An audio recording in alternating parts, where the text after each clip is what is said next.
Assalamualaikum warahmatullahi wabarakatuh. Wassalatu wassalamu ala asrafil anbiya'i wal mursalin wa ala alihi wa sahbihi ajma'in. Wa qala Allah ta'ala fi kitabil karim. A'udzu billahi minasyaitonir rajim. Bismillahirrahmanirrahim. Rabbi shrah li sadri wa yassir li amri wa hlul 'uqdatam min lisani yafqahu qawli. Amma ba'du. Salawat dan salam mari kita curahkan kepada junjungan kita Nabi besar Muhammad sallallahu alaihi wasallam. Allahumma shalli ala Muhammad. Dan mudah-mudahkan apa yang kita katakan, apa yang kita omongkan dapat dipahami dengan sebetul-betulnya oleh orang yang mendengarnya. Maka saya sarankan berdoa dengan ini. Rabbi shrah li sadri wa yassir li amri wahlul 'uqdatam min lisani yafqahu qawli. Terima kasih, dukung terus channel ini. Sebelum Anda menyaksikan channel ini, saya akan memberikan inti daripada dialog ini. Dalam dialog ini sempat mengangkat tentang masalah pendapat Esra Soru yang mengatakan, pendapat pendeta Esra Soru ini mengatakan bahwa Yesus itu punya banyak saudara dan salah satu saudaranya adalah Lucifer, gitu. Nah, di sini saya mempertanyakan kepada pendeta David, apakah benar Lucifer itu saudaranya Yesus, gitu. Nah, kalau memang Yesus punya saudara yang bernama Lucifer, kemudian Yesus dianggap Tuhan, maka Lucifer ini Tuhannya orang Kristen juga, karena saudaranya Yesus, gitu. Sama, misal saudara manusia itu kan juga manusia. Saudaranya monyet sama monyetnya. Kalau saudaranya manusia sama manusianya. Tapi kalau dianggap saudara Tuhan, ya sama-sama Tuhan juga, gitu. Nah, disinilah yang saya pertanyakan kepada pendeta David Salim, gitu loh. Nah, saksikan kelanjutan daripada dialog ini. Tonton terus, jangan di skip agar Anda tidak gagal paham. Mudah-mudahan dukungan Anda menjadikan Anda membuat Anda mendapat hidayah dari Allah Subhanahu wa taala, dan juga mudah-mudahan dimudahkan segala urusan Anda dan juga menjadikan Anda sebagai orang yang sukses di dunia dan akhirat. Amin amin Allahumma amin. Selamat menyaksikan.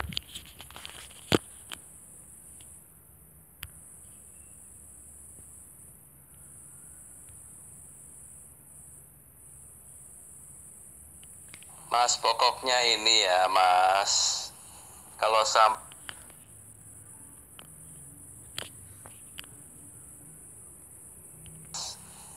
sampean tetap berpegang bahwa takia itu boleh ya. Ini kan ya pertama ajaran sampean sendiri ya, itu kan sebetulnya ya kalau saya boleh ngomong ya, itu kan kalau dibandingkan dengan Torah saja sudah beda gitu loh ya. Tapi kalian kan selalu bertakia kan, menyalahkan Torah yang sekarang itu sudah menyimpang lah, sudah ditahrif dan segala macam. Itu aja udah termasuk takia gitu loh. Kok nggak selalu apa ya, kayak introspeksi ya, bahwa ini salah sebenarnya gitu loh. Ngerti? Itu aja udah takia gitu loh, udah nggak bener. Tapi sampean percaya kepada hal seperti ini.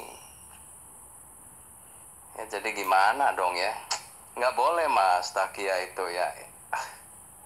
Nah ini contoh yang kedua ya. Ini contohnya kayak baru-baru ini ada bom bunuh diri ini ya kan. Itu juga takia sebetulnya. Orang nih kalau katanya demi agama ya, asal kamu boleh membunuh orang kafir, nanti kamu itu bakal masuk surga langsung, nggak usah mendekati neraka segala macam lagi. Nah, karena takia inilah, makanya banyak orang itu jadi korban, Mas. Orang itu dengan berani ya, walaupun sebenarnya dia takut juga gitu, meledakkan diri gitu loh ya kan. Tapi demi bisa masuk surga, demi bisa menyenangkan Allah ya kan. Dengan cara apa? Ya pokoknya orang kafir itu mesti dibunuh sebanyak-banyaknya. Ya kan, menurut sampean ini bener nggak sih gitu loh? Ini takia mas yang sudah menelan banyak korban. Ini contoh aja banyak sekali kalau saya boleh ungkapkan ya. Kalau sampean mau jujur nih, mau menerima gitu loh ya. Kalau enggak juga ya udahlah, mau diapain lagi gitu loh. Ya kasihan mas. Ya orang mati begitu aja itu demi apa ya? Sebetulnya omong kosong semua gitu loh. Dengan ngebom terus ngerusak tempat ibadah orang lain. Kalau misalnya orang yang nggak bersalah apa-apa juga mati di situ, kok katanya Allah malah memberikan pahala? Ini ajaran apa sih mas? Ya saya katakan karena takia inilah makanya banyak korban mas. Janganlah, udah jangan diterusin. Ya apapun sampai mau ngomong alasan apa gitu loh, nggak ada gunanya sudah. Ya saya udah tahu semua gitu loh. Ya jadi takia itu janganlah ya. Apapun alasannya. Kalau mau perang ya perang gitu loh. Itu kan memang udah ada medannya, udah ada tempatnya. Tapi jangan pakai takia di tempat-tempat lain gitu loh. Ya, Mas. Ya, saya jawab yang ini aja ya. Ini sampean kan menanyakan bahwa perjanjian baru itu maksudnya apa sih ditulis dalam bahasa Ibrani gitu, karena Yesusnya orang Israel gitu kan. Bahasa Ibrani itu mas ya, itu seandainya tadinya ditulis dalam bahasa Ibrani pun, nah sekarang nggak ada, itu bukan berarti ajarannya jadi tidak asli, ngerti nggak? Bukan jadi palsu, enggak. Bahasa Yunani itu dipakai ya. Nih misalnya nih, kalau Islam kan selalu mau memojokkan ya kan. Misalnya bahasa Ibrani itu menjadi bahasa perjanjian baru. Nah kemudian sekarang kan nggak ada kan, yang ada kan bahasa Yunani. Ya nggak apa-apa gitu loh. Emang kenapa? Dari bahasa Ibrani terjemahan ke bahasa Yunani. Yang penting isinya benar mas, itu aja. Apalagi sebetulnya itu sudah menjadi satu kesepakatan bahwa bahasa Yunani itulah yang menjadi bahasa aslinya. Ya itu bisa dibuktikan dari ajaran bapak-bapak gereja, ngerti nggak? Ini kita ada catatannya gitu loh. Ada yang menjadi muridnya Yohanes, Yohanes kan rasul kan. Itu dia juga ada menulis buku ya. Nanti sampai kalau mau belajar gitu loh, buku yang ditulis oleh bapak-bapak gereja misalnya di abad kedua ya kan. Yesus kan meninggalnya di abad ke-1. Nah rasul-rasul juga zamannya sejaman dengan Yesus di abad ke-1 kan. Nanti punya muridnya ini menulis bukunya masih ada gitu loh. Dan itu kalau dipelajari, ya isinya itu sama dengan perjanjian baru zaman sekarang. Cuma kalian kan memang suka asal ngomong nih muslim nih, nggak ngerti juga ngomong gitu loh. Oh sudah ditahrif apanya gitu loh. Kalau kamu pelajari perjanjian baru ya, itu setiap ajarannya Yesus itu, apa yang keluar dari mulutnya itu sudah terjadi mas. Misalnya nih Yesus bilang ya, aku ini nanti itu akan disalib. Ada itu perkataan dia sendiri. Aku datang ke dalam dunia ini bukan untuk dilayani, tapi melayani. Dan memberikan diriku ini untuk menjadi tebusan bagi banyak orang. Tebusan tuh, tebusan apa? Tebusan orang berdosa kayak sampean. Saya ini tidak sedang ngomong kosong ya. Ini ya kamu dengerin aja lah. Kalau percaya syukur, enggak juga nggak apa-apa ya. Jadi tebusan itu untuk orang berdosa, termasuk sampean. Kalau tidak ada Quran gitu loh. Cuma Quran ini terus terang ya, ini kayak penjegal mas. Orang seharusnya kalau tanpa Quran, kamu itu bisa menerima karya Yesus itu, yaitu menebus dosa sampean. Tapi karena Quran mengajarkannya beda ya, oh kalau mau adil ya harus dengan amal, harus dengan perbuatan baik. Mati semua mas, kalau sampean yakin bahwa perbuatan baik sampean bisa menjadi jalan masuk surga itu aduh mas. Ya, itu kan ajaran dari Quran ya. Jadi menjegal gitu loh. ya saya balik lagi ya. Tadi kan ini kan mau membicarakan apa sih? Bahasa Ibraninya udah nggak ada gitu. Saya katakan tidak apa-apa, bahasa Ibraninya juga nggak ada, nggak apa-apa. Karena isinya ya, terjemahan bahasa Yunaninya itu juga sudah dibenarkan oleh bapak-bapak gereja yang hidupnya di zaman abad kedua, abad ketiga, abad keempat gitu loh. Ada semua catatannya. Dan kalau itu dirujuk lagi ke perjanjian baru, itu sama isinya. Jadi bukannya satu ngomong ke timur, satu ngomong ke barat, enggak. Nah ini beda dengan hadisnya sampean gitu loh. Hadis. Itu hadis aja munculnya kan tahun 250 tahun setelah Muhammadnya meninggal, ya kan?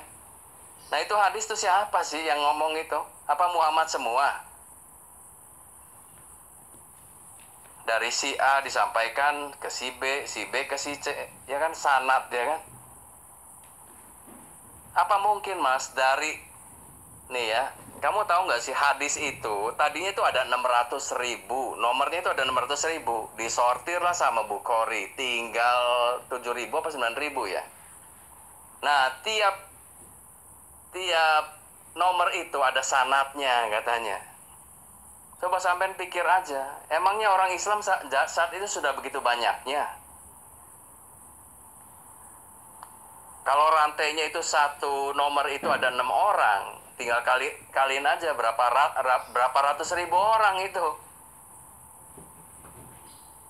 Ngerti nggak? Kalau nomornya aja sampai ratusan ribu, ya, sanatnya sendiri satu nomor aja ada 6 orang, itu tinggal dikaliin aja.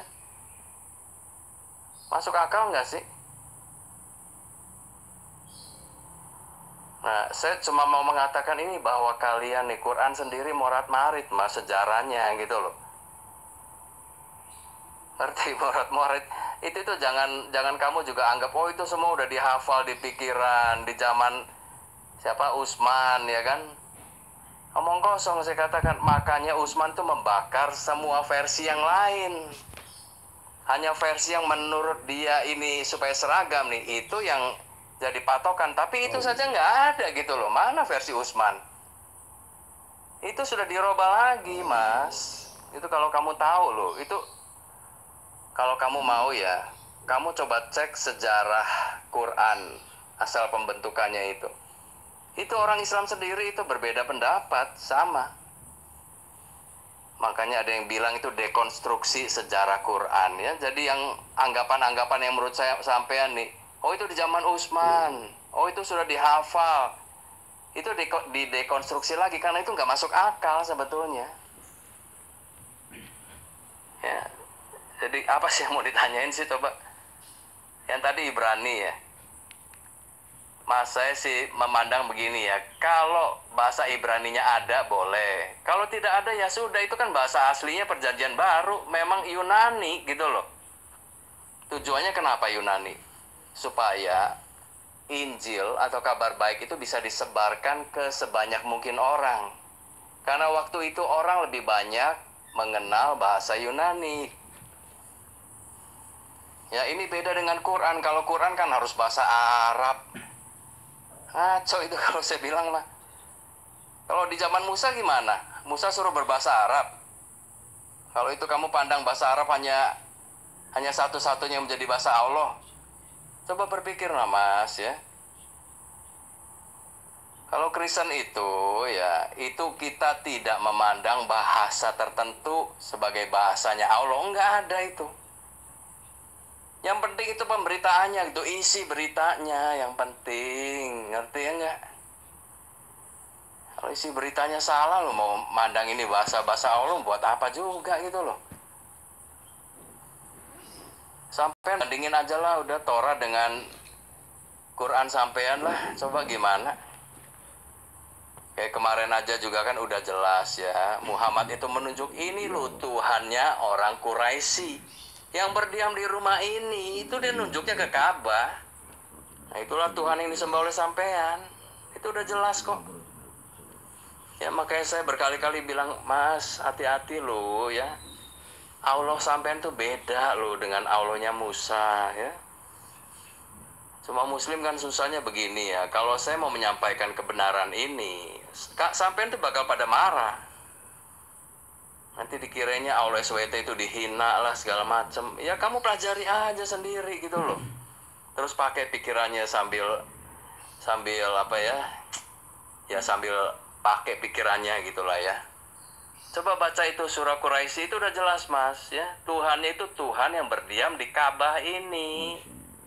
Sedangkan Tuhannya di zaman Israel itu tidak ada yang berdiam di Ka'bah. Sampean aja yang dulu itu juga takia itu lembah Baka jadi Makkah. Itu gimana sih? Raja Daud tidak pernah ke Mekah mas, nggak ada ya.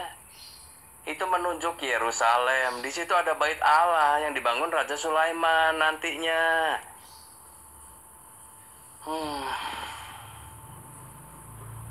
Ada apa lagi mas? Oh iya, yang paling penting juga dalam imannya orang Kristen ya mas ya, itu adalah turunnya Roh Kudus. Kamu baca dong di Kisah Para Rasul pasal ke-2.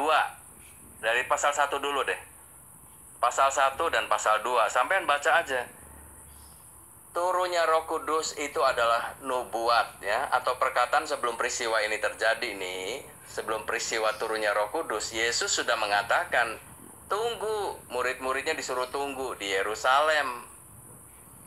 Nanti setelah dia wafat itu, murid-muridnya disuruh tunggu di Yerusalem di satu tempat gitu loh ya, berkumpul aja di situ tuh, menunggu kedatangan Roh Kudus. Kamu bisa baca di Yohanes 14. Nah itu nanti terbukti di Kisah Para Rasul pasal 1 dan pasal 2 itu Roh Kudus benar-benar turun. Nah itu harinya hari Pentakosta gitu loh. Pentakosta itu artinya hari ke-50 setelah Yesus disalib ya. Nah Yesus disalib itu kan nanti dia bangkit. Setelah bangkit dia kan naik ke surga. Itu diperkirakan setelah 40 hari dari penyalibannya. Nah 10 hari kemudian turunlah Roh Kudus gitu loh. Nah, Roh Kudus itulah yang membuat orang Kristen itu berani, mas, berdakwah ya, menyebarkan kabar baik. Kita bukan menyebarkan kejahatan, nggak ada. Kamu baca makanya sejarah ya, nggak usah baca sejarah lah terlalu panjang ya. Dari Kisah Para Rasul aja sampean akan tahu gitu loh. Itulah awal mula dari pengikutnya Yesus, atau yang sampean bilang orang Nasrani lah, orang Kristen lah gitu ya kan. Itu. Ya, ini penjelasan saya gitu. Coba sampean bandingkan dengan Quran yang katanya versinya Utsman. Kenapa Utsman membakar Quran? Nah, itu pertanyaan sampean. Nah, terus mana Qurannya Utsman itu mana? Coba. Dan yang paling penting, yang dari Muhammad sendiri yang aslinya yang mana sih? Aduh, itu lebih gelap lagi, mas.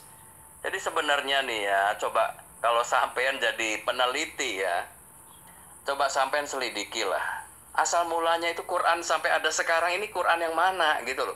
Sampean nih jangan cuma percaya ya omongan, oh Quran ini tidak pernah berubah, dari Allahnya begini, dari surganya sudah plak begini, nggak bisa dirobah-robah manusia. Coba kamu selidiki aja dulu lah ya, jangan percaya aja mas. Jadi jangan setiap perkataan, oh ini dari Allah, wahyu dari Allah terus percaya, nggak bisa begitu. Kita mesti selidiki juga ya. Boleh kok zaman ini menyelidiki. Jadi jangan kayak zaman dulu. Ini Quran tidak boleh ditanya-tanya.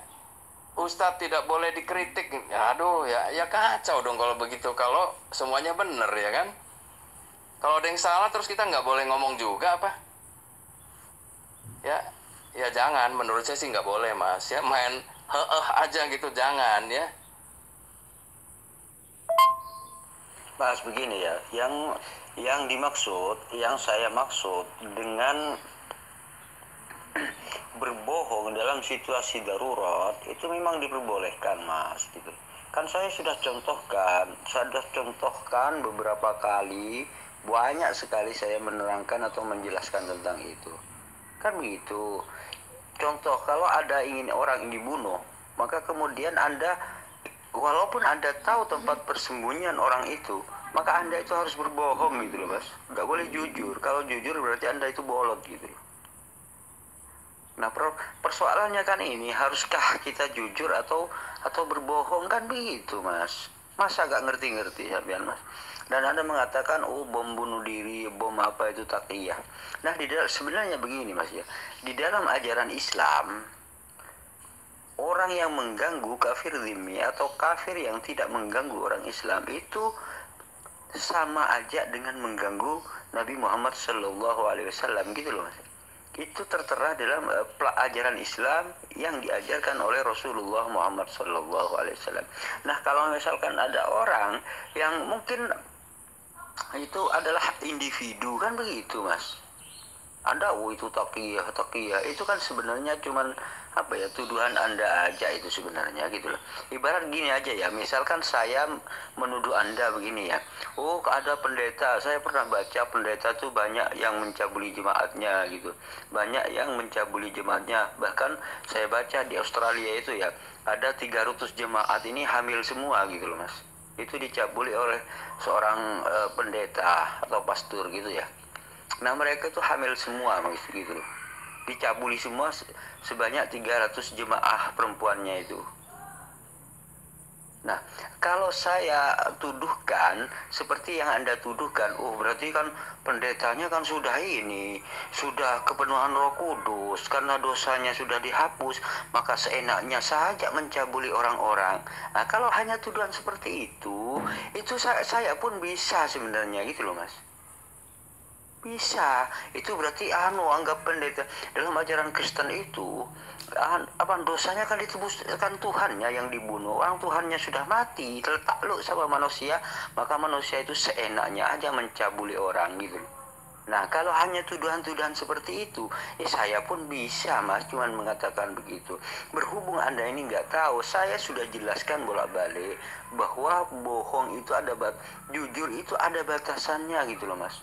Kalau sekiranya orang itu mau dibunuh, jangan jujur gitu loh Mas.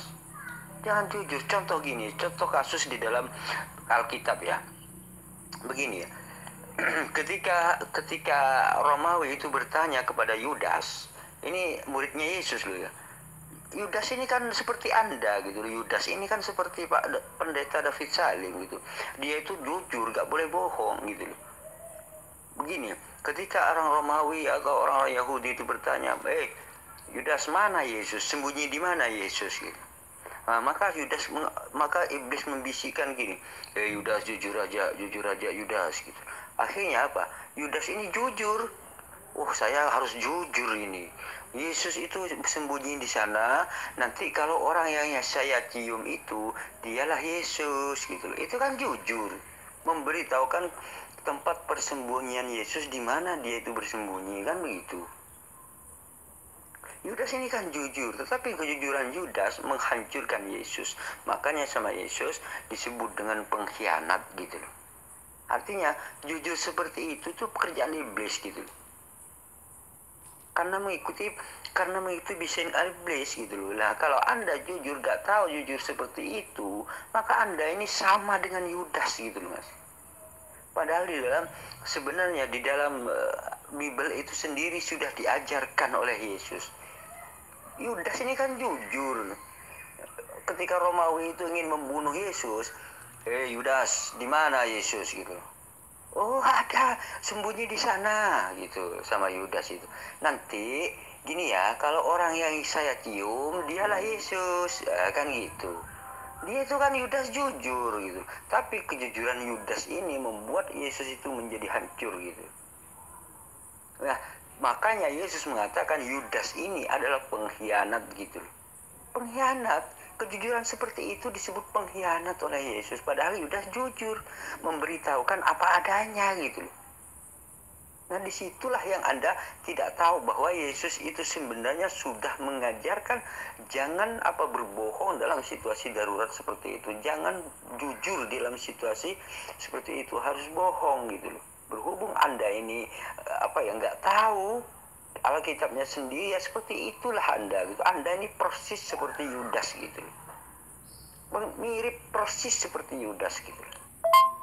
Yang ini saya nggak ngerti ya, dia kenapa ngomongnya begini gitu loh ya. Lucifer itu anak Allah. Jadi gini ya, kalau yang saya imani nih, Lucifer itu tadinya adalah malaikat tertinggi ya, yang melayani Allah di surga. Nah, kemudian karena dia itu sombong, maka dibuanglah oleh Allah. Itulah yang nantinya jadi iblis gitu loh. Nah, kalau dia mengatakan Lucifer ini atau malaikat tertinggi ini tadinya saudaranya Yesus. Ya ngaco ini ya. Ya terus terang ini saya sih nggak setuju lah. Ya orang kan banyak pendapat ya, boleh-boleh aja silakan. Yesus itu sebelum nuzulnya dia adalah pencipta ini sendiri, termasuk Lucifer atau malaikat tertinggi ini. Sebelum dia berdosanya semua malaikat yang diciptakan oleh Allah. Ngerti nggak? Jadi nggak tahu dia ngomong Lucifer itu saudara itu dalam kaitan apa, saya nggak jelas ya. Kamu cuma sepotong juga sih. Coba ada nggak ini video yang lengkapnya kayak apa sih? Mungkin dia lagi membicarakan apa terus dipotong di bagian itunya. Jadi terus suruh nafsir sendiri, kan kacau ini. Lengkapnya gimana gitu loh ya. Nih kalau Lucifer itu artinya pembawa cahaya. Itu bahasa Latin ya, artinya itu cahaya. Kalau kamu belajar fisika nih, satu besaran terangnya cahaya itu dinyatakan dengan lux. 1 lux, 2 lux gitu loh ya. Lux itu artinya cahaya. Ya, jadi Lucifer itu tadinya kan malaikat tertinggi lah jabatannya ya. Itu pembawa cahayanya Allah. Pembawa nur gitu loh. Nah, Yesus sebelum nuzulnya dia kan Tuhan atau Allah. Ya, dia sumber nur itu sendiri gitu loh. Sumber terang. Nah, makanya kalau sampean bilang An-Nur, ya kan? The light ya bahasa Inggrisnya. Itu adalah merujuk kepada Tuhan, ya kan? Yesus adalah An-Nur gitu loh. Akulah terang dunia. Dia pernah mengatakan begitu.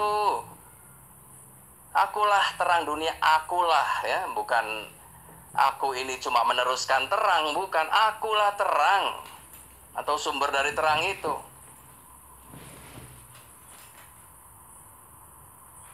Ngerti nggak bedanya sumber terang dengan yang meneruskan terang gitu loh? Ngerti nggak? Misalnya matahari nih, itu kan sumber terang, ya kan? Nah, bulan itu ya dia cuma mantulin doang terang dari matahari gitu. Beda kan? Nah, manusia juga begitu. Allah adalah sumber dari terang itu sendiri, An-Nur, the light. Nah, nanti malaikat itu cuma meneruskan terang gitu loh. Ya, ngerti ya? Itu artinya Lucifer tuh begitu. Itu bukan artinya setan, bukan.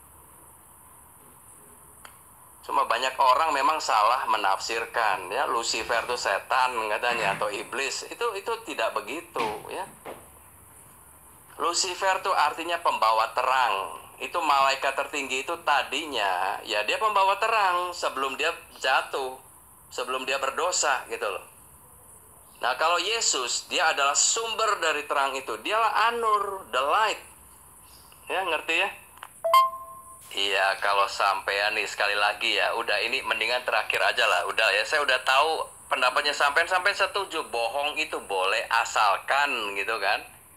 Kalau saya bohong itu tidak boleh ada asalkan, tidak boleh.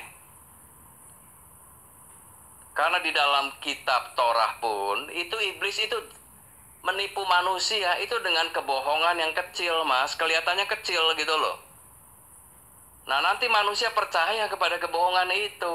Itu yang menyebabkan akhirnya manusia itu berdosa. Ini kalau menurut Torah ya.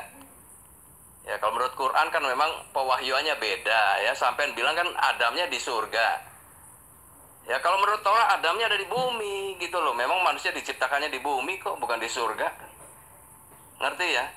Jadi manusia pertama Adam itu jatuh dalam dosanya karena takiannya iblis. Tuhan bilang jangan makan buah itu, buah pengetahuan baik dan jahat. Iblis bilang, ya ini takia nih iblisnya nih ya, nggak apa-apa gitu loh. Kalau kamu makan buah itu ya, nanti mata kamu jadi terang. Kamu akan menjadi seperti Tuhan itu sendiri. Nah, ini kata iblis, dia bohong, dia takia. Nah, kemudian manusianya jadi tertarik. Nah, itu dia. Itu asal mulanya kebohongan, kecil kelihatannya. Nggak apa-apa, makan aja gitu loh. Nah, tapi waktu dimakan, nah itulah awal mulanya dosa. Maka Adam itu diusirlah dari Taman Eden. Nah, sampean bilang juga Aden, ya kan? Aden tuh Eden sebetulnya. Itulah, itu tuh bukan surga itu. Itu adalah tempat pertama manusia Adam dan Hawa sebelum berdosanya. Ya, jadi buat saya ya, takia itu tidak boleh. Itu nanti akan beranak cucu takia itu. Nah, ini termasuk semua teroris dan semua ajaran-ajaran bohong itu dari takia semua itu. Asal mulanya begitu, ya. Ini kalau kamu ada videonya lengkap ya, saya mau dengar juga sih ya. Apakah memang isi videonya itu begitu atau memang ini cuma cuplikan doang gitu loh. Ini kan video kan nggak mungkin cuma berapa sih nih, semenit paling ya. Makanya dengar dulu yang lengkapnya kayak apa mas. Ini juga muslim suka takia loh, saya kasih tahu nih. Sebetulnya ada ya, pernyataannya itu sebetulnya nggak mengatakan hal seperti itu, tapi dipotong. Ini takia ini. Dia menyembunyikan sesuatu, bagian yang lainnya dia nggak diunjukin gitu loh. Jadi ini kan mau mengatakan dengan kata lain, Yesus dengan iblis itu sama gitu kan, maunya begitu kan? Ini penghujatan mas. Nah ini caranya setan memang maunya begitu. Makanya saya minta, ini kalau ada video lengkapnya, silakan kasih unjuk dulu ke saya. Nanti saya komentarnya belakangan gitu loh. Tadi saya cuma menjelaskan ya, arti Lucifer itu sebetulnya tidak hanya merujuk kepada setan atau iblis. Lucifer itu adalah pembawa cahaya. Itu bisa diartikan untuk malaikat yang memang pembawa cahaya atau nur dari Allah. Nah, Allah sendiri adalah sumber cahaya atau An-Nur itu sendiri. Nah, itu Yesus kan Allah sebelum dia nuzul. Ini imannya orang Kristen, bukan iman orang Islam ya. Islam memang tidak mengakui Yesus itu Tuhan. Ya, saya nggak ngerti. Kamu mengatakan wahyu, tapi wahyunya kok beda dengan kitab Injil? Kitab Injil udah jelas kok Yesus mengatakan, akulah terang dunia. Mana ada di Quran? Ada nggak? Yesus mengatakan akulah terang dunia. Nggak ada. Quran kalian sepotong pun tidak ada. Yesus itu firmannya itu apa, seperti apa, kalian nggak ngerti gitu loh. Muhammad sendiri nggak berfirman di Quran. Allah sendiri tidak berfirman. Tidak mewahyu maksudnya ya. Itu semua hanya lewat perantara. Mana perantaranya? Jibril, mana buktikan? Tidak ada mas. Sampean juga tidak mungkin bakal bisa ya bahwa perantara wahyu itu Jibril. Silakan dibuktikan gitu. Silakan dibuktikan. Nggak ada mas. Ya ini saya juga nggak tahu ini muslim dapat dari mana sih perantara wahyu itu Jibril itu dari mana gitu loh. Saya udah tanya ke orang-orang Islamnya nggak ada yang tahu itu.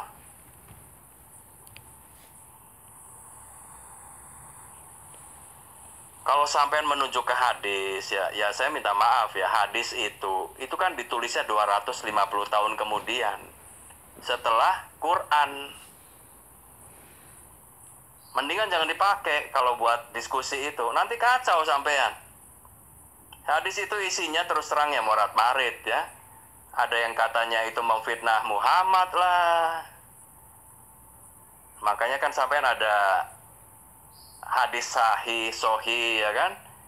Ada yang doif, ada yang palsu, ada yang lemah, ada yang fitnah. Ini aduh kacau mas, ini saya mah ya kalau mau dari Quran aja coba silakan. Kalau dari hadis nanti ya banyak hal yang mentertawakan juga gitu loh. Yang katanya kencing onta lah buat obat, ya kan? Yang katanya kalau lalat masuk ke gelas ya cemplungin aja semua lalatnya terus diminum. Yang satu bawa penyakit, yang satu bawa obat. Jadi kalau penyakit sama obatnya diminum sekaligus ya orangnya jadi sehat. Waduh. Ya mendingan menurut saya hadis jangan dibahas lah ya. Jadi dari mana gitu loh? Perantara wahyunya Jibril itu dapat dari mana? Coba buktikan ke saya. Saya juga sudah selidiki, saya sudah pelajari, nggak ada itu. Kalau saya boleh ngomong ya, tapi ini jadi kagak enak mas. Kalau menurut saya sih ya, Quran itu adalah perkataan Muhammad. Atau mungkin dari orang lain juga. Cuma kalian percayanya ke wahyu terus sih, jadi susah saya ngomongnya gitu loh. Ya jadi perantara wahyu Jibril itu tidak ada, ya kan? Allah sendiri tidak pernah mewahyukan kepada Muhammad. Ya kan, diakui kan? Nah terus dapat dari mana gitu loh? Ya buat saya gini ya, ya kita kan lagi diskusi ya.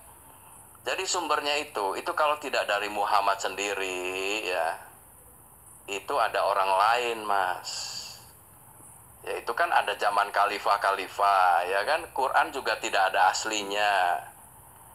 Bentuk aslinya apa sih sebenarnya yang diajarkan Muhammad pada waktu mula-mulanya? Ini tidak ada yang tahu loh muslim sebetulnya loh.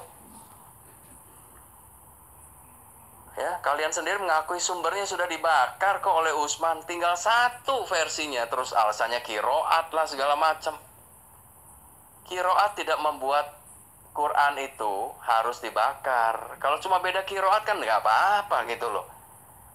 Misalnya kayak orang Jawa ya, ada Solo misalnya kan. Ono opo mas, ya kan? Anak apa mas? Ya, itu sama aja artinya. Bedanya apa sih? Kalau cuma kiroatnya begitu-gitu doang, ya sama isinya. Kenapa mesti dibakar gitu loh? Kamu pernah nanya nggak begitu? Ya, jadi sekali lagi nih, alasan Utsman membakar Quran pun, kalau cuma alasannya kiroat, menurut saya itu nggak masuk akal. Ya, jadi ajaran yang disampaikan Muhammad sendiri pun menurut saya nih, kalian tuh nggak ada yang tahu kayak apa sih persisnya gitu loh. Terus sampean bilang, oh ini dari Allah, ya buktinya apa dong? Kalau semuanya cuma ngomong dari Allah doang mah gampang. Apalagi kalau Quran membenarkan kitab terdahulunya masih ada mas. Torah, Zabur, Injil tuh ada gitu loh. Baca aja Bible, itulah kitab terdahulu. Kalau dirasa terjemahnya nggak tepat, ya silakan ada bahasa aslinya. Oh bahasa Ibraninya ada, ya kan? Bahasa Yunaninya ada gitu loh. Bandingkanlah dengan Quran, beda isinya mas.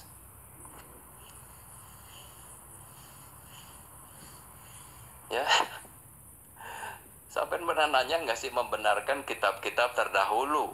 Ya, itu kitab wahyu juga, dari Allah juga, kata Quran begitu, ya kan? Nah, tapi isinya beda. Saya udah tunjukin kan dulu kan dari Al-Baqarah 62 ya, apa 61 ya. Dengan bilangan 11 ayat ke berapa? 4 ya. Yang bangsa Israel itu mengeluh itu minta makanan yang lain itu loh. Itu di kitab Torah sudah ada itu. Tapi di Quran ada lagi versi barunya. Kelihatannya mirip tapi beda gitu loh. Yang saya bilang kan, wah ini sih mengkopi nih. Terus sampean kan, nggak mungkin mengkopi. Ya, nggak mungkin gimana, orang isinya persis kok ceritanya. Tapi, ya kan, kelihatannya sama tapi kemudian berbeda gitu loh. Ya, coba deh mas ya. Mas, tadi Anda mengatakan bahwa Injil atau Bible itu memang bahasa aslinya adalah bahasa Yunani, kan begitu, Mas. Padahal di situ kalau saya analisa, Paulus itu kan memang Yunani, Mas. Ibunya itu orang Yunani, kemudian Paulus sendiri menjadi antek-antek penjajah Romawi, dan maka di sini sudah dipastikan bahwa Bible yang Anda maksudkan itu sudah terpengaruh oleh budaya-budaya Yunani dan Romawi tersebut, sehingga ada kalimat Bapa, apa, Trinitas dan seterusnya. Itu kan memang kepercayaan orang-orang Yunani atau Romawi, itu memang percaya banyak Tuhan seperti itu gitu loh Mas. Sehingga apa? Sehingga ketuhanan, konsep-konsep ketuhanan di dalam ajaran Kristen itu sendiri sudah terpengaruh oleh ajaran atau keyakinan Romawi tersebut gitu. Karena Paulus itu sebenarnya memang orang Yunani gitu loh. Ibunya ini adalah orang Yunani yang pemuja banyak Tuhan gitu loh Mas. Sehingga ada apa ya, ada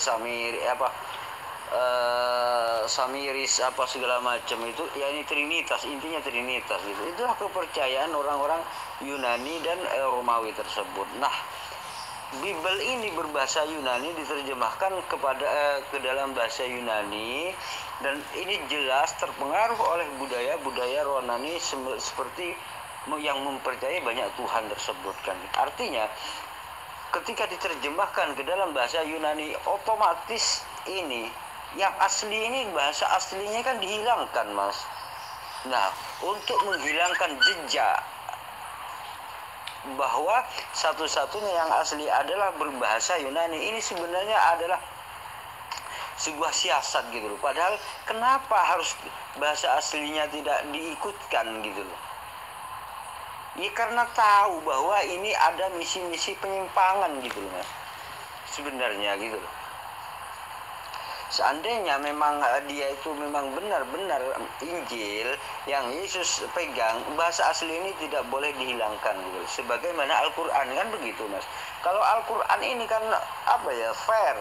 Anda mengatakan tadi Al-Qur'an ini tidak valid gitu Anda mengatakan. Mas, kalau memang ada kejanggalan di dalam Al-Qur'an, silahkan buktikan kepada saya ayat berapa yang anda ketahui bahwa di dalam Al-Qur'an itu, maka saya tantang Anda kalau menemukan kesalahan di dalam Al-Qur'an, silahkan mari kita dialog apa yang Anda temukan gitu loh. Kalau Anda menemukan ayat-ayat atau apapun di dalam Al-Qur'an, mari saya tantang Anda untuk berdialog kalau memang Anda menemukan kepalsuan di dalam Al-Qur'an gitu. Tetapi kalau di dalam Bible itu sendiri, seperti setelah saya membaca, ternyata di situ ucapan Paulus, pengalaman Paulus masuk dan dianggap sebagai kitab suci.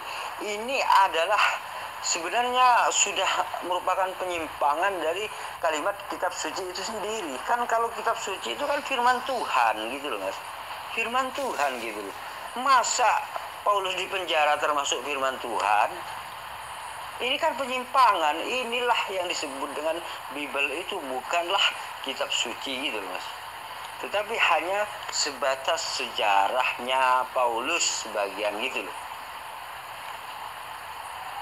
Makanya keaslian Bible itu sangat-sangat diragukan. Bahkan di dalam video tadi itu perkiraan tahun berapa tadi ya? Tahun 70 Masehi atau berapa gitu ya. Itu semua naskah-naskah di dalam Yahudi itu semuanya total dibakar, tidak satu pun gitu loh tersisa gitu. Ini membuktikan bahwa pada saat itu situasi seperti itu gak ada, walaupun baik itu Torah apapun segala macam, itu semuanya itu habis gitu loh Mas pada zaman itu. Nah, ketika Anda mengatakan Al-Qur'an dibakar oleh Sayyidina Utsman dan tidak membuktikan keasliannya, Mas, begini ya. Dan kalau dikatakan, Anda mengatakan kalau hanya berasal qiraah itu tidak masuk akal, Mas, sebenarnya bukan tidak masuk akal, tapi akal Anda yang nggak nyampe gitu loh Mas. Akal Anda itu yang nggak nyampe gitu. Bukankah masuk? Kalau orang itu cerdas pasti nyampe akalnya. Begini Mas, Al-Quran itu kan dari Rasulullah, kan begitu. Sedangkan Rasulullah SAW ini adalah Quraisy gitu loh Mas. Nah, Mushaf Utsmaniyah yang sekarang ini adalah Quraisy gitu loh Mas. Inilah Mushaf Utsmaniyah yang sekarang saya pegang ini adalah yang disebut dengan Mushaf Utsmaniyah gitu loh Mas. Nah, yang dibakar-bakar dulu versi qiraat Coba Anda bayangkan kalau saja zaman itu terus dibiarkan, maka akan seperti apa, Mas, gitu loh. Dan dalam ajaran Islam ini kan ada sholat berjemaah dan seterusnya. Coba Anda bayangkan, satunya bahasa Jawa, satunya bahasa Madura, satunya bahasa Jakarta, kan ribut, Mas, di dalam satu sholat. Padahal misalkan kita ke Mekah gitu, kita berjamaah di Mekah menggunakan bahasa Quraisy, mereka mengadakan Al-Quran Mushaf Utsmaniyah. Sementara dari Indonesia menggunakan misalkan bahasa dialek-dialek yang lain gitu. Dialek-dialek yang lain seperti misalkan Jawa sama Madura gitu. Kita itu sama-sama bareng mengatakan, apa gak ribut, Mas, gitu.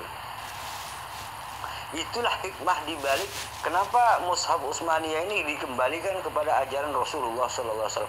Walaupun itu tidak diperbolehkan, bukan berarti ini palsu, bukan gitu loh, Mas. Ini adalah yang asli dari bahasa Rasulullah Muhammad SAW dikembalikan kepada bahasa Quraisy itu sendiri, kan begitu, Mas, dari Rasulullah. Nah, kalau misalkan Anda mengatakan, oh itu kok dibakar, berarti sekarang ini kalau dibakar kan habis, gak ada. Mas, begini ya, saya akan contohkan gini, Mas.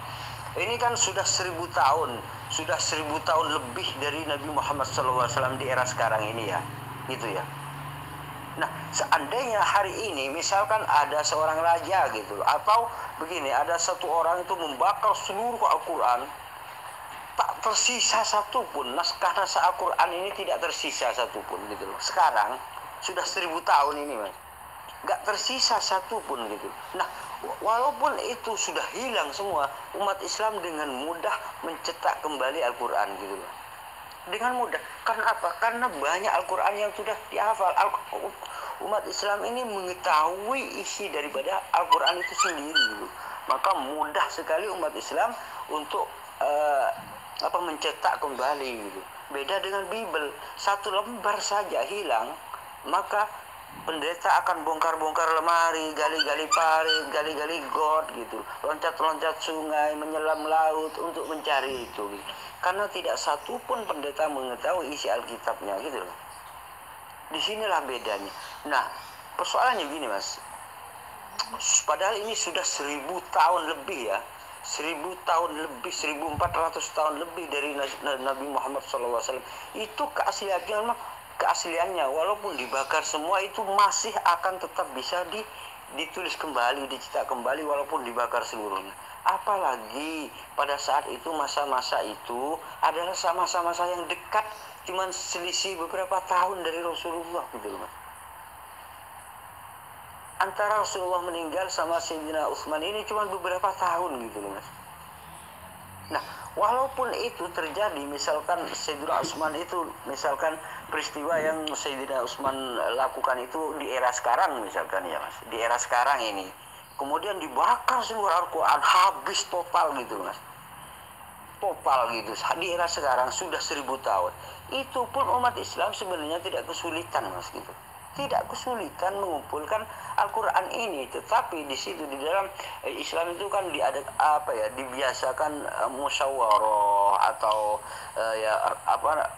rapat lah gitu, musyawarah. Nah, bukan yang kesulitan itu misalkan gini, ada umat Islam kan sudah habis naskahnya, tolong cari, barangkali ada masih naskah-naskah yang tersisa di mana, itu yang kesulitan, Mas. Kalau soal mencetak Al-Quran itu tidak kesulitan gitu loh, Mas. Islam itu tidak kesulitan kalau hanya mencetak Al-Quran, karena Sayyidina Utsman itu sendiri itu adalah bagian daripada sekretaris Nabi Muhammad SAW dari kalangan anak muda, dan beliau adalah hafal Al-Quran gitu loh, Mas. Kalau cuma sekedar mencetak zaman dulu, pada zaman Sayyidina Utsman itu tidak kesulitan gitu loh, Mas. Yang kesulitan itu ketika orang-orang itu disuruh mengumpulkan naskah aslinya gitu loh, Mas.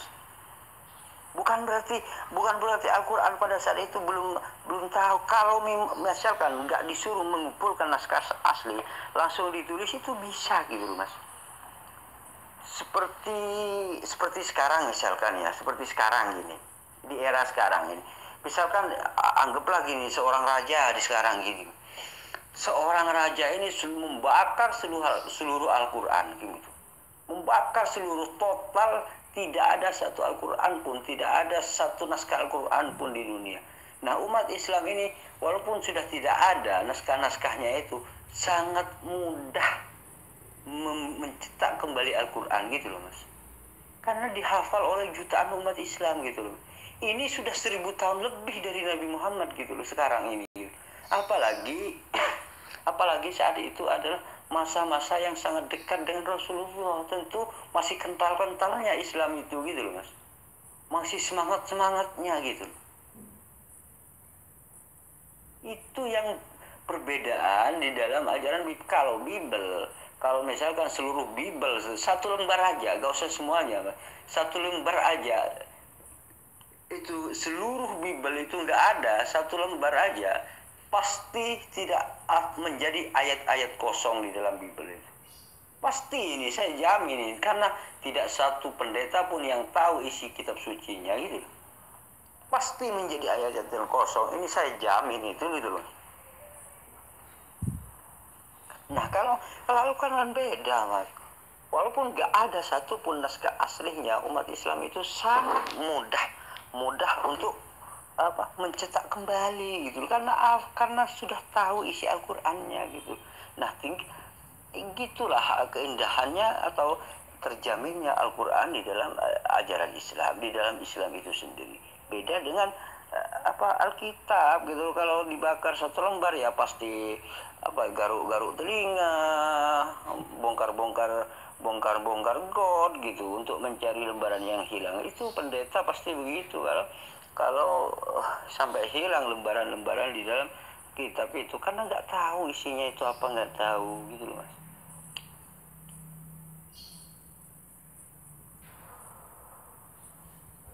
Mas, Anda berbicara tentang penebusan dosa, terus sebenarnya begini Mas, penebusan dosa atau dosa waris itu sebenarnya nggak pernah ada gitu, nggak pernah ada gitu. Itu sebenarnya pembenaran aja, agar supaya untuk menyakiti Yesus itu dibenarkan gitu. Yang mengarah Romawi itu kan menjadi pusat Kristen, kan begitu Mas. Lah, agar supaya dibenarkan pekerjaannya itu yang yang membantah, yang musuh Yesus, agar supaya dibenarkan, maka dibangunlah sebuah narasi bahwa ini Yesus ini penebusan dosa, karena memang di Romawi itu sendiri memang seperti itu ajarannya lebih dari dulu. Itu tumbal menumbal itu memang Romawi itu memang ajarannya seperti itu gitu Mas. Menumbalkan manusia itu memang Romawi itu seperti itu ajarannya gitu. Kepada dewanya Romawi itu pasti menumbalkan manusia, dan itu dilakukan pada hari Minggu gitu Mas. Hari Minggu gitu loh. Itu sebenarnya memang terpengaruh oleh budaya Romawi itu sendiri gitu. Bahkan karena memang pusat Kristennya dari Romawi gitu loh.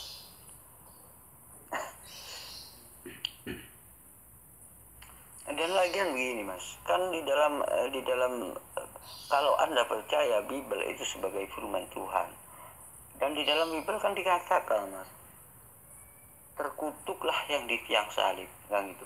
Kalau memang Anda percaya Bible itu sebagai firman Tuhan, artinya yang mengutuk orang di tiang salib itu adalah Tuhan gitu Mas.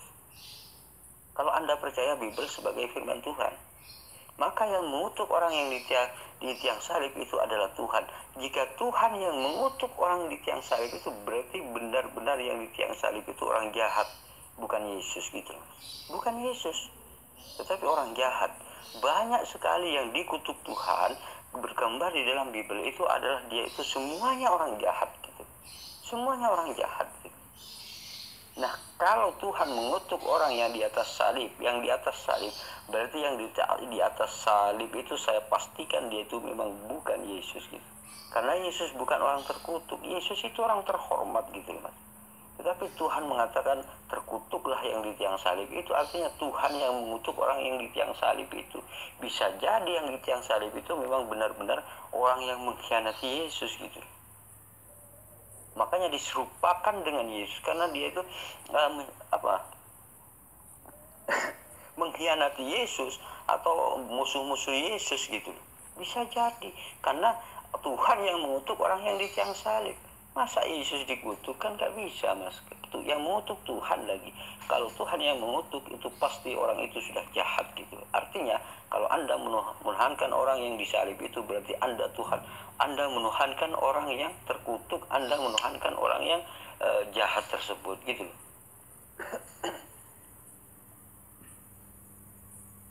Mas, Anda mengatakan, oh kalau berbuat dosa langsung mati. Oh, kata siapa, Mas? Mati gimana sih? Begini, Mas, ya. Anda ini jangan asumsi gitu. Tuhan itu menciptakan manusia dan ditaruh di bumi ini sebenarnya untuk diuji gitu loh. Memang begitu, tujuannya adalah untuk hidup kekal di sorga gitu. Nah, ketika ditaruh di bumi ini memang untuk diuji gitu. Mau kemana kita gitu? Bagaimana kita menghadapi ujian ini di dunia ini gitu.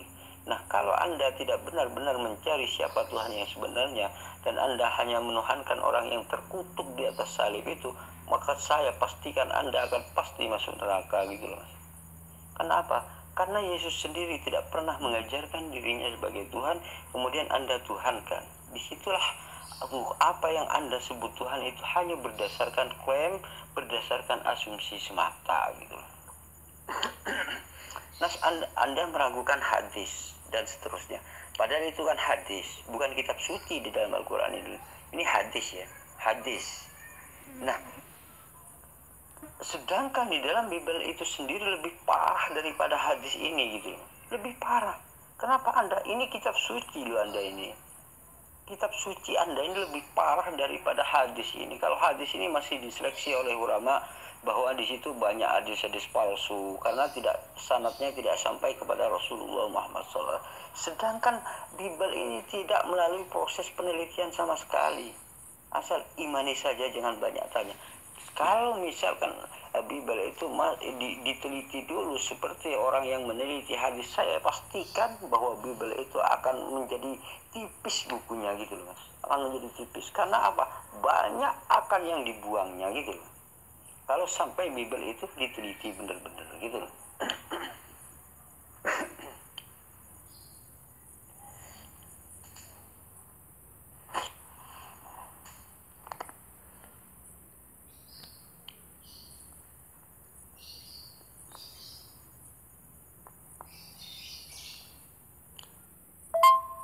Mas, Anda tadi sempat mengatakan berbicara tentang masalah terjemahan. Mas, begini ya.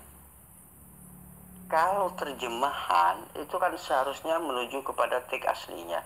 Teks asli itulah yang diterjemahkan kan begitu. Nah, kalau teks aslinya tidak ada, itu bukan terjemahan lagi, tapi cuman salinan disalin kembali dari ratusan kali salinan. Ini pasti hancur, Mas gitu. Pasti hancur. Kan beda dengan Al-Quran. Ketika orang-orang ingin menerjemahkan ke dalam bahasanya sendiri, maka dia itu merujuk kepada bahasa aslinya, yaitu bahasa Al-Quran itu sendiri, kan begitu. Bahasa asli daripada Al-Quran. Maka kemudian diterjemahkan ke dalam bahasa Jawa. Di dalam Islam menerjemahkan terjemahan dari terjemahan diterjemahkan kembali itu bukan seperti itu, Mas. Di dalam Islam, ajaran Islam, kalau ingin menerjemahkan itu pertama itu harus mengetahui bahasa aslinya gitu. Walaupun misalkan sudah ada terjemahan bahasa Indonesianya, tetapi orang yang menerjemahkan itu harus menguasai bahasa-bahasa yang ada di dalam Al-Quran gitu. Itu yang perlu Anda ketahui gitu.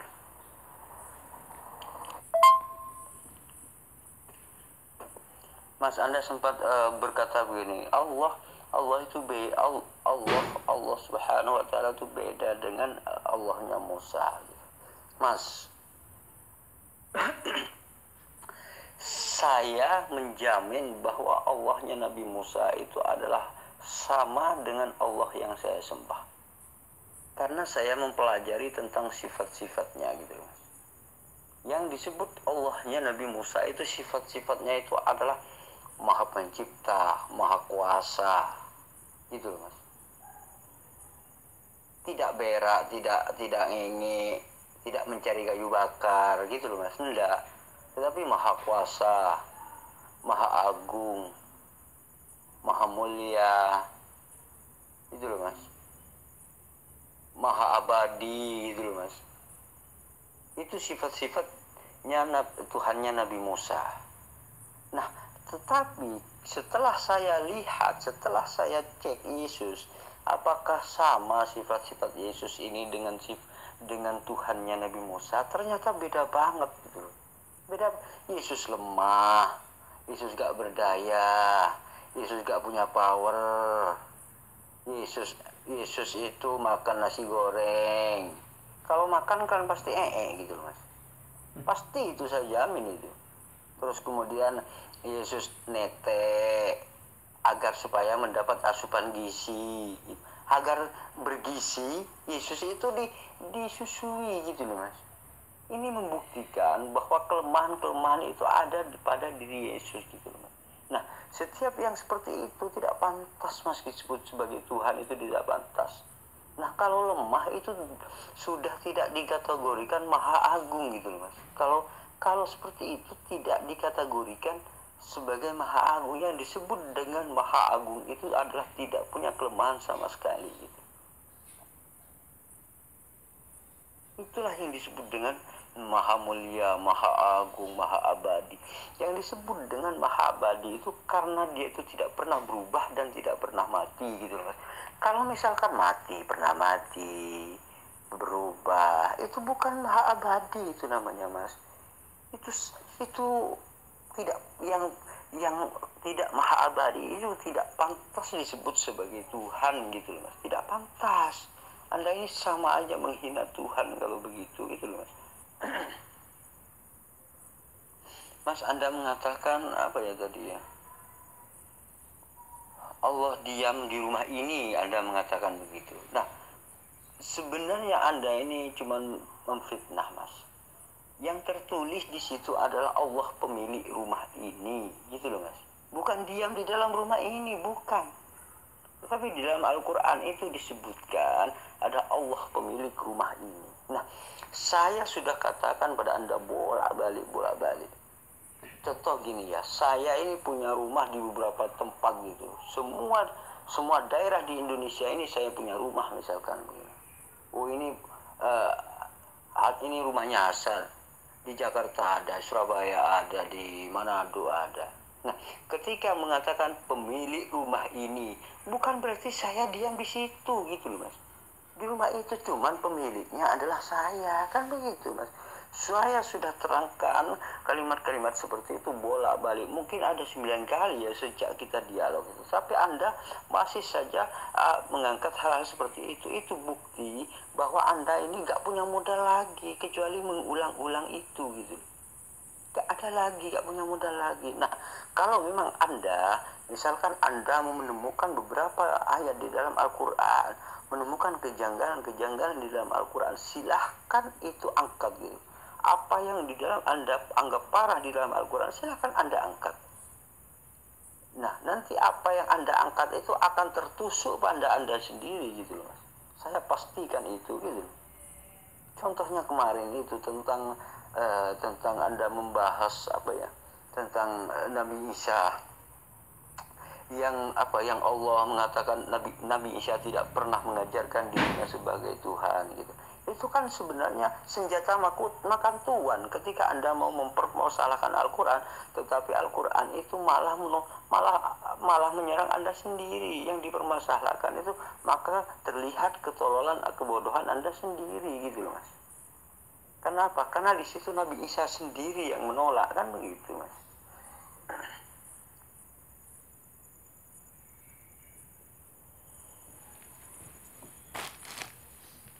Nah, Anda sempat bertanya apa tadi tentang malaikat Jibril, Mas.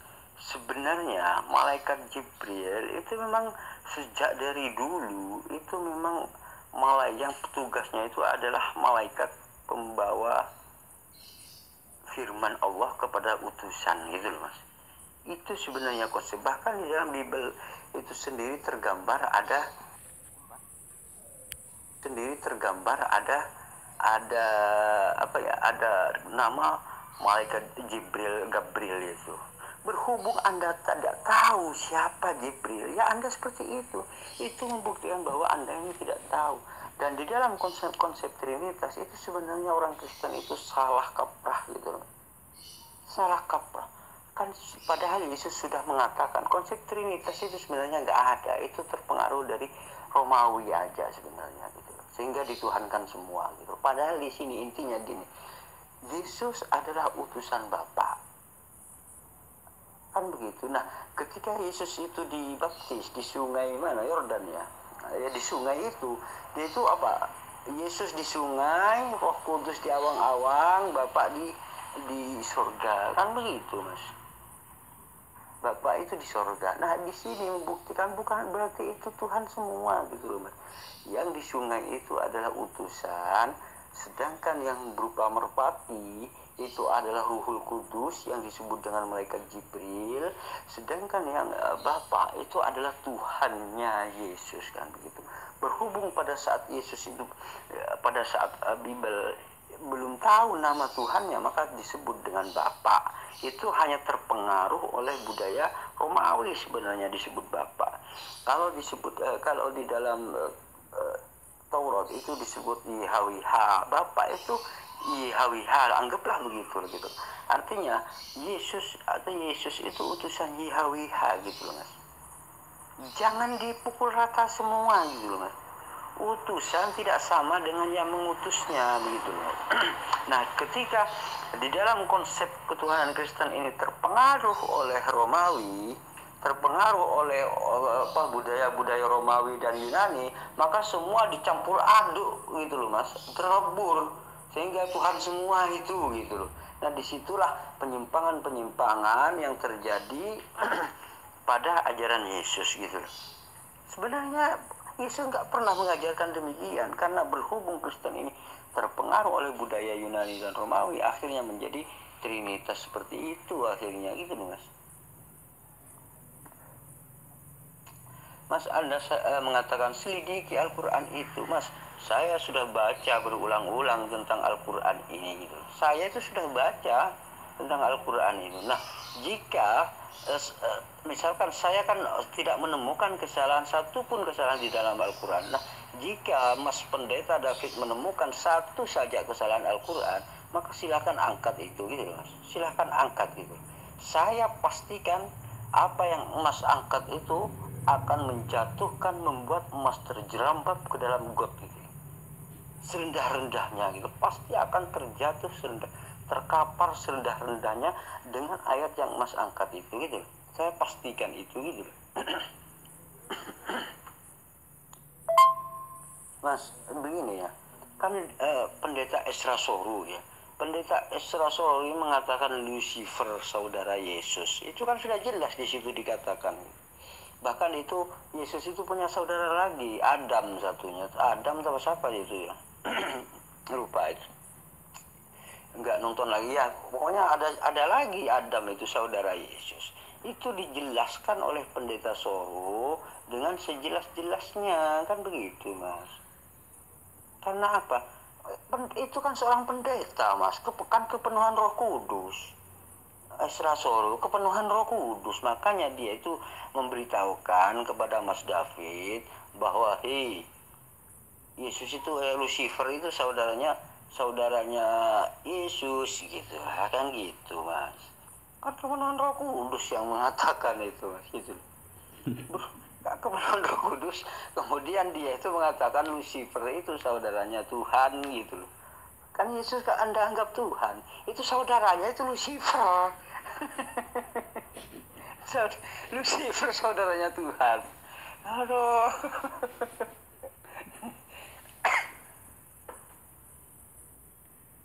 Itu kan parah itu. Terus kemudian gini ya, Yesus mengatakan akulah terang gitu loh. Sedangkan Lucifer juga terang juga gitu loh. Sama-sama terangnya itu sama Yesus gitu. Yesus itu terang, Lucifer ya terang juga gitu loh. Berarti apa? Saingan dong gitu. Antara saudara sama-sama terangnya gitu loh. Kesadaran Tuhan itu Lucifer itu. Ya terang gitu. Aduh. Kacau. Itu ini loh pendapat loh Esra Soro, pendeta Esra Soro yang kepenuhan Roh Kudus itu loh. Anda jangan ini, Esra Soro waktu itu kepenuhan Roh Kudus, bukan asal ngomong nggak Esra Soro ini.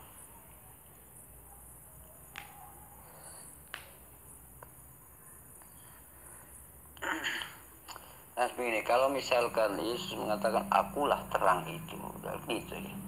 Itu bukan berarti Yesus itu Tuhan, Mas. Ya. Kalau di dalam Islam, ingat ya, Al-Quran ini adalah nur gitu, Mas. Terang, cahaya gitu loh, Mas. Al-Quran, apakah Al-Quran ini Tuhan? Bukan gitu loh, Mas. Ini sama, kalau Yesus mengatakan akulah terang, artinya Yesus itu membawa ajaran-ajaran yang dari Tuhan gitu. Itulah yang disebut terang gitu. Yesus itu bukan Tuhan, cuman membawa ajaran-ajaran dari Tuhan gitu loh, Mas. Jangan salah paham terus. Ya sama maklumi kan nggak diajarkan di dalam keyakinan Kristen seperti itu. Pokoknya wis dipukul rata Tuhan semua, yang berhubungan dengan Tuhan dianggap Tuhan semua, bahkan Maria pun dianggap Tuhan. Karena apa? Karena ibu Tuhan gitu kan. Ini kan secara serampangan gitu loh, Mas. Pokoknya wis asal keluar gitu aja omongannya gitu. Makanya di dalam Kristen itu kalau memberikan sebuah keterangan itu berbeda-beda gitu. Ya karena berdasarkan asumsi masing-masing gitu loh, Mas. Anda sempat mengatakan, bohong boleh. Bohong itu nggak boleh. Hanya dalam Islam mengatakan bohong itu boleh. Anda mengatakan Mas begini ya. Anda masih belum paham. Sebenarnya begini. Bohong yang dimaksud di sini adalah ketika orang itu dalam situasi darurat. Seperti misalkan gini. Orang itu sembunyi di rumah Anda dan orang itu ingin dibunuh. Kemudian yang mau membunuh ini datang pada Anda. Pada Fit, mana si A akan saya bunuh? Nah itu dalam posisi situ Anda harus berbohong gitu, Mas. Bilang aja gak tahu gitu. Padahal Anda tahu yang sebenarnya, tapi Anda mengatakan tidak tahu. Ini kan bohong. Nah bohong seperti inilah yang diperbolehkan dalam situasi darurat. Sebenarnya di dalam Bible itu sendiri ada gambaran gitu loh, Mas. Ada gambaran hal-hal seperti itu gitu loh. Saya akan beri contoh satu peristiwa Yudas gitu loh. Yudas ini kan seperti Anda, seperti Pak David Yudas ini gitu. Saya ini tidak boleh bohong, harus jujur gitu. Harus jujur, tidak boleh bohong di dalam jalan saya. Maka kemudian setelah orang Romawi sama orang Yahudi yang ingin membunuh Yesus ini datang, Yudas, mana gurumu? Yudas kan nggak boleh berbohong, harus jujur. Itu guru sembunyi di sana. Nanti gini aja, orang yang saya cium dialah Yesus gitu. Nah Yudas ini kan bohong karena dibisikin oleh Yudas, ayo jujur, katakan aja Yesus di mana, jujur. Ikut iblis mengatakan begitu. Nah jujur seperti itulah yang disebut pengkhianat, bodoh, tolol oleh Yesus gitu. Kenapa? Karena tidak tahu batasan jujur mana. Nah disitulah gambaran bahwa Anda ini seperti Yudas gitu, seperti Yudas persis gitu, karena nggak tahu batasan-batasan jujur itu seperti apa gitu. Mas, Anda mengatakan Adam di bumi, sedangkan dalam Islam Adam dikatakan di sorga gitu. Nah di bumi mana? Saya sudah bertanya kepada Mas, di bumi mana Adam itu diciptakan? Padahal di dalam kitab Kejadian tentang yang menceritakan tentang Eden. Kalau di dalam Kristen itu Eden itu adalah menurut Kristen tempat taman. Tetapi kalau menurut umat Islam Aden itu adalah sebuah surga Aden gitu. Surga memang Aden ada di dalam Islam, Aden itu gitu. Itu adalah sebuah surga. Nah kemudian kalau memang Eden itu di bumi, dan dia itu kan ada bola api yang menjaga tempat itu gitu, di mana gitu. Dan Eden itu adalah di timur bumi kalau menurut Bible, di timur bumi. Terus kalau memang Eden itu di timur bumi, berarti kan bukan di bumi, apalagi di Irak gitu loh mas. Ini kan nggak masuk, padahal Eden itu adalah di timur bumi kan begitu. Dan dan tempat itu dijaga oleh apa ya, bola api, api pedang yang bermata api, yang berbola api, yang menyala-nyala siap menyambar orang yang ke sana. Ini sebenarnya sinkron dengan ajaran Islam gitu. Kalau di dalam ajaran Islam, surga itu kan ini mas, surga itu apa, kalau kita mau ke surga itu pasti melalui api dulu gitu. Pasti melalui api dulu kalau manusia itu mau proses masuk surga. Makanya melalui api, kemudian di situ Allah menyelamatkan orang-orang muslim dan membiarkan orang-orang zalim, orang-orang kafir itu gitu loh. Orang seperti Mas ini akan dibiarkan kalau nggak segera bertobat gitu loh. Masuk neraka dulu sebelum ke surga gitu ya, kekal di dalam neraka. Kenapa? Karena memang menuhankan sesuatu yang bukan ajaran dari Yesus itu sendiri kan begitu, bukan dari Allah ajarannya. Saya pastikan gitu loh mas. Dan kemudian sedangkan Eden itu adalah menurut mas itu di bumi mana gitu. Anda pasti mengatakan oh itu antara Irak, sungai Efrat dan seterusnya. Mas, apakah itu timur bumi Irak itu gitu loh. Sedangkan gambaran di dalam ini adalah tempat di timur bumi itu Eden itu mas gitu. Ini kan sungainya 4 mas mengalir. Anda pasti mengatakan apa? Oh tertutup hilang 2 gitu. Alah, ini colong kucing kali ini, itu dimakan kucing yang 2 sungai itu ya. Enggak, itu hanya pembenaran mas, pembenaran gitu. Nah, kalau memang begini ya, kalau memang Adam itu memang diciptakan untuk abadi, ngapain Tuhan itu menciptakan yang disebut dengan pohon kehidupan sehingga dimakan Adam? Seandainya nggak menciptakan pohon kehidupan, maka nggak akan dimakan oleh Adam gitu loh. Ngapain gitu? Setelah dimakan oleh Adam, maka Adam itu menjadi tidak kekal kan gitu menurut Anda, menurut keyakinan Anda. Nah ngapain menciptakan sesuatu yang begitu gitu loh mas? Kalau memang tujuannya manusia itu untuk kekal, sebenarnya Anda cuma nggak tahu. Sebenarnya manusia ini memang diciptakan khusus untuk menempati bumi ini gitu loh mas. Dan dia itu di bumi ini untuk diuji gitu loh mas. Dia itu akan mendapatkan hidup kekal itu di sorga kalau kita lulus ujian di bumi ini kan begitu, intinya kan seperti itu mas gitu.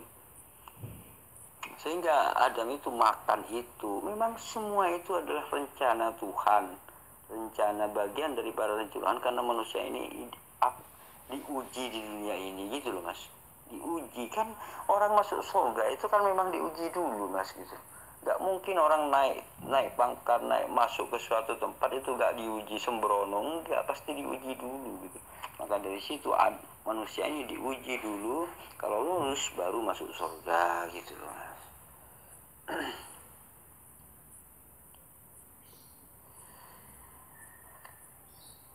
Mas sebenarnya gini ya, Lucifer atau iblis atau apapun memang begini, kalau di dalam ajaran Islam iblis itu dulunya itu sebelum bernama iblis, sebelum manusia diciptakan itu kan makhluk baik gitu. Iblis itu belum ada, tapi di situ seperti malaikat gitu mas. Dia itu adalah pemimpin para malaikat gitu. Nah karena membangkang maka dia itu dikutuk menjadi iblis gitu mas.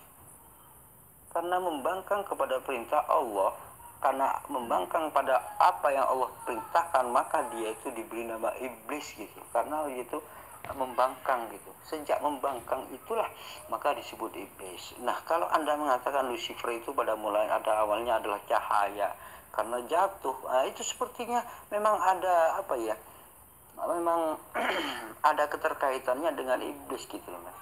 Lucifer ini dulunya kan Anda mengatakan itu adalah pembawa cahaya apa segala macam kan begitu. Kemudian dia terkejatuhan, setelah jatuh itu menjadi iblis gitu loh Mas. Nah, oleh Esra Soru hal-hal seperti ini dikatakan saudaranya Yesus gitu loh. Saudaranya Tuhan. Coba Anda bayangkan saudaranya Lucifer ini saudaranya Tuhan gitu. Aduh, ini kan waktu itu kepenuhan Roh Kudus Esra Soru itu Mas yang mengatakan. Dan Anda sekarang yang mendengarkan tidak punya Roh Kudus. Sekarang ini Anda belum punya Roh Kudus, jadi gak menerima gitu loh Mas. Kalau Anda sama-sama punya Roh Kudus sama Esra Soru ya pasti menerima gitu loh Mas. Roh Kudus ya nggak masuk pada Anda, berarti Esra Soru yang punya Roh Kudus, berarti Anda ketinggalan ini Mas gitu loh. Anda kalah sama Esra Soru ini sebenarnya gitu loh. Di dalam Roh Kudusnya kalah Anda sama Esra Soru. Mas Anda mengatakan, oh Jibril pembawa wahyu apa segala macam gitu. Buktikan. Bukti seperti apa yang Anda inginkan gitu loh Mas. Apakah Anda ingin bukti berdasarkan dalil-dalil di dalam Al-Quran atau bukti seperti apa gitu loh. Tolong jelaskan. Kalau Anda ingin bukti di dalam ayat-ayat Al-Quran, maka saya pun sudah beberapa kali membuktikan kepada Anda gitu loh Mas. Salah satu daripada Al-Quran yang menerangkan tentang tugas malaikat Jibril itu di Al-Quran itu ada sebenarnya Mas. Di dalam surat Al-Baqarah ayat yang ke-97 itu diterangkan gitu loh Mas, dengan jelas gitu loh. Oke, akan saya bacakan sekali lagi. Tapi jangan bertanya lagi gitu loh Mas. Dengerin ini baik-baik gitu loh. Dengerin gitu loh ya. Akan saya bacakan ya. A'udzubillahi minasyaitonirrajim. Bismillahirrahmanirrahim. Kul man kana aduwwan li Jibril فإنه نزله على قلبك بإذن الله مصدقا لما بين يديه وهدى وبشرى للمؤمنين صدق الله العظيم. Artinya, katakanlah barang siapa menjadi musuh Jibril, maka Jibril itu telah menurunkannya Al-Quran. Nah ini, Jibril itu telah menurunkan Al-Quran ke dalam hatimu Muhammad dengan seizin Allah gitu. Artinya di sini sudah jelas Jibril itu menurunkan Al-Quran ke dalam hati Nabi Muhammad SAW itu dengan izin Allah gitu loh Mas. Izin Allah. Ini kan sudah jelas sebenarnya gitu. Cuman Anda bertanya terus dalilnya saya sudah buktikan kepada Anda gitu. Nah, yang saya tanyakan bukti seperti apa? Apakah saya harus menangkap malaikat Jibril untuk agar Anda percaya atau gimana gitu loh? Bukti apakah saya harus menangkap malaikat Jibril gitu maksud Anda? Aduh mas. Kok omongan Anda ini kok ya apa ya? Anda ini sebenarnya tidak tahu tentang Al-Quran, tidak mampu menemukan kesalahan di dalam Al-Quran. Cuman Anda ini ngoceh sana sini. Karena apa? Karena Anda sudah tidak mampu membuktikan bahwa Al-Quran itu salah. Nggak mampu Anda ini sebenarnya gitu. Saya sudah menantang Anda bolak-balik. Silahkan tunjukkan kalau memang ada di dalam Al-Quran itu adalah ayat-ayat yang Anda perselisihkan, yang Anda anggap menyimpang, itu silahkan gitu loh, tunjukkan kepada saya gitu. Saya sudah bolak-balik menantang Anda gitu. Angkat Al-Quran yang mana yang sekiranya yang membuat Anda bisa mampu membuktikan gitu loh Mas. Saya sudah bolak-balik kan, cuman Anda nggak bisa mampu membuktikan, cuman nyerotos ke sana sini. Al-Quran bukan wahyu. Tapi mana yang bukan wahyu Mas gitu? Yang mana? Anda nggak mampu membuktikan yang mana gitu loh. Itu membuktikan bahwa Anda ini cuman cuman sekelas pesora aja gitu loh Mas, gitu loh, itu gitu loh. Anda ini cuman sekelas pesora, tidak mampu membuktikan bahwa Al-Quran itu memang ada kesalahan gitu loh. Enggak. Karena apa? Karena saya baca bolak-balik, hafal berapa kali, tidak menemukan satupun di dalam Al-Quran itu satupun kesalahan. Itu loh Mas. Kalau Mas menemukan, silahkan angkat ayat itu, mari kita dialogkan seperti yang kemarin itu. Mas kan sempat mengangkat satu ayat, tetapi ayat itu malah menohok Mas sendiri hingga membuat Mas itu terkapar gitu, terjerambab dengan ayat yang Mas angkat itu sendiri gitu loh. Nah, dari situlah Mas kenapa tidak berani mengangkat ayat-ayat Al-Quran gitu loh. Karena tahu akan membuat Mas terkapar gitu loh.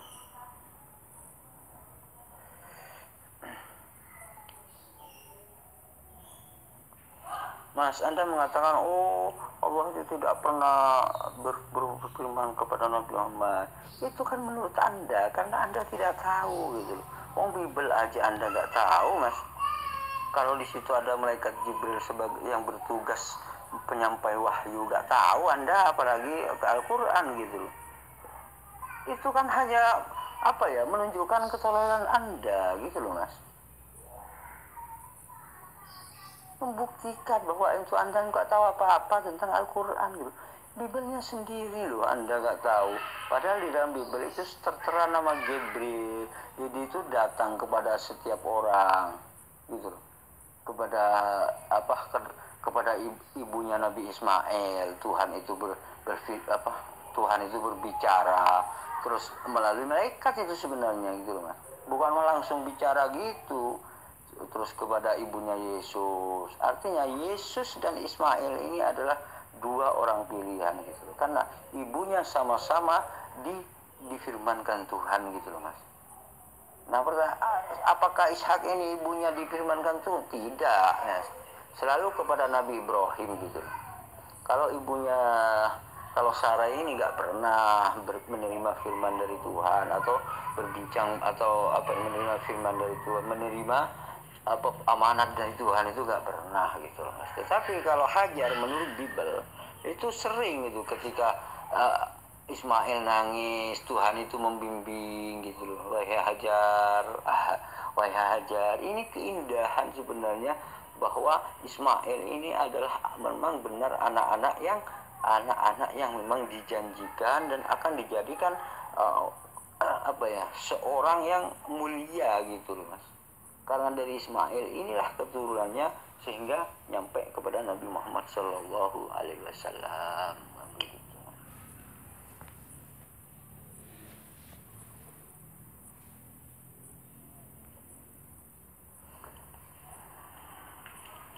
Oh ya, sempat gini Mas, Anda mengatakan Al-Quran itu mengkopi, Al-Quran itu mencontek, apa segala macam Mas.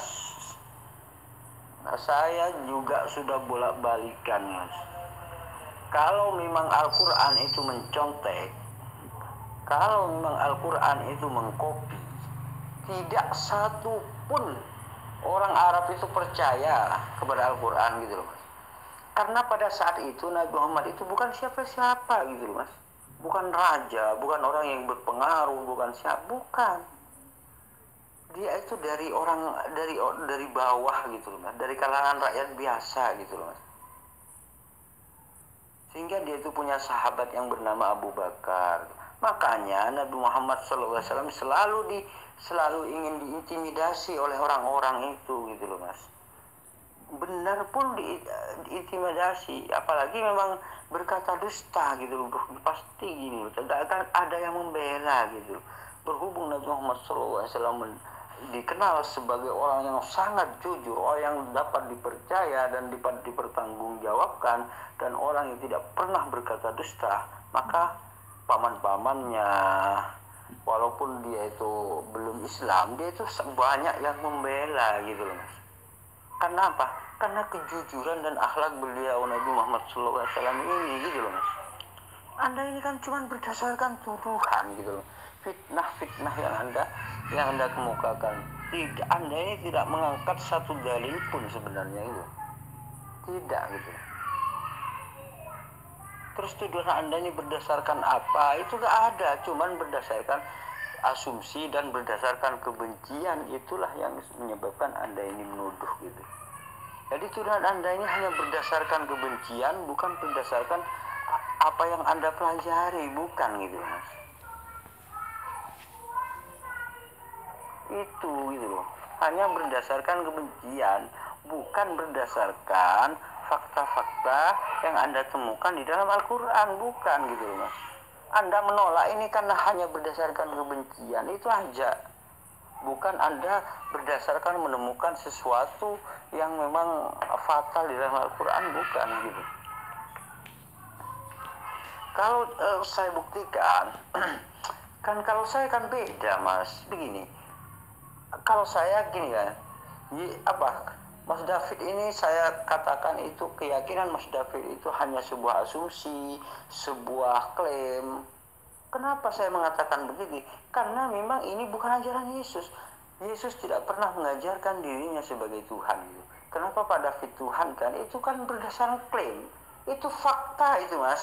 Ini bukan tuduhan, itu fakta. Bahwa Yesus tidak pernah mengajarkan dirinya sebagai Tuhan.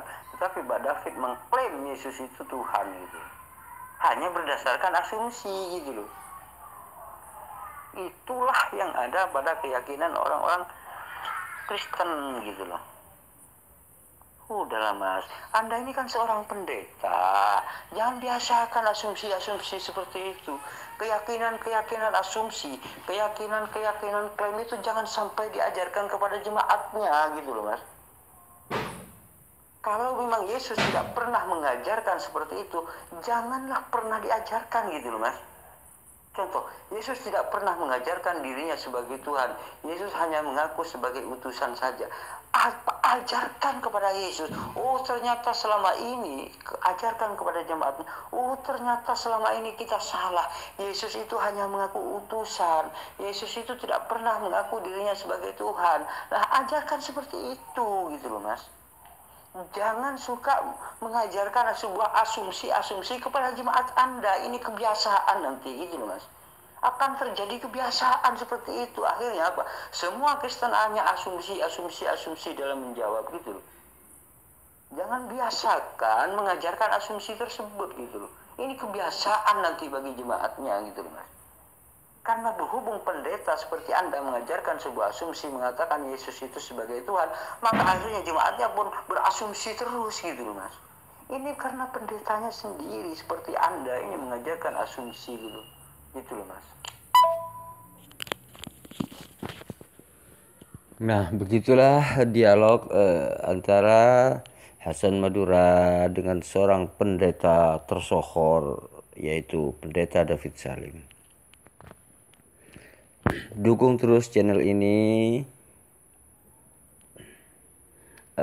Mudah-mudahan bagi Anda yang mendukung channel ini diberikan hidayah oleh Allah, diberikan kemudahan segala urusannya. Yang lagi mempunyai urusan yang sulit, mudah-mudahan dimudahkan, dan juga mudah-mudahan Allah memberikan kesuksesan kepada Anda yang mendukung channel ini di fiddini wa dunya wal akhirah, yaitu memberi kesuksesan di dunia dan akhirah. Amin, amin, Allahumma amin. Terima kasih atas dukungannya. Wassalamualaikum warahmatullahi wabarakatuh.